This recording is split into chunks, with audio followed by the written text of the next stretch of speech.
Hi అండి. Welcome to Bhavyanshi's kitchen. ఈరోజు నేను కీర ఎలా చేయాలో చెప్పబోతున్నానండి. చల్లబడిన తర్వాత కూడా చిక్కబడకుండా ఉండాలంటే ఇలా చేయండి. టేస్ట్ చాలా బాగా వస్తుందండి. దీనికోసం ఒక ప్యాన్ పెట్టుకొని అందులోకి నేను కరిగించిన నెయ్యిని తీసుకున్నానండి. ఇప్పుడు ఇందులోకి మనము నచ్చిన డ్రై ఫ్రూట్స్ అన్నీ వేసుకొని ఫ్రై చేసుకోవాలండి. నేనైతే ఇక్కడ జీడిపప్పు, బాదం పప్పు, ఎండు ద్రాక్ష తీసుకున్నానండి.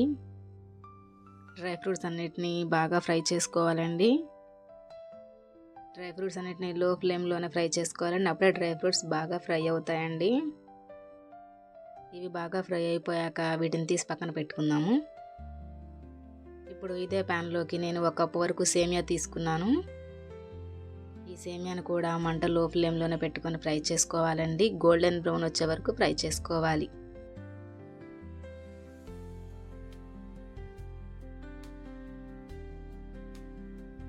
చూడండి, ఇలా గోల్డెన్ బ్రౌన్ కలర్ వచ్చే వరకు బాగా ఫ్రై చేసుకోవాలండి.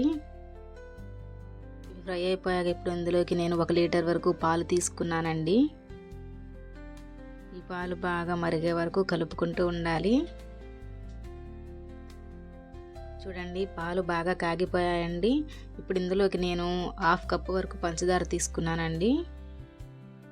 అలాగే ఇందులోకి 1 టీ స్పూన్ వరకు యాలకుల పొడి, ముందుగా మనం ఫ్రై చేసి పెట్టుకున్న డ్రై ఫ్రూట్స్ని కూడా వేసుకొని బాగా కలుపుకోవాలి.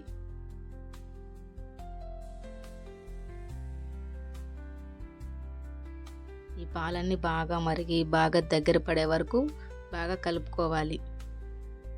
అంతే అండి, కీర్ రెడీ అయిపోయింది.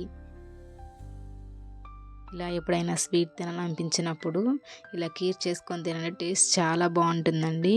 చల్లారిన తర్వాత కూడా అస్సలు గట్టి పడదండి.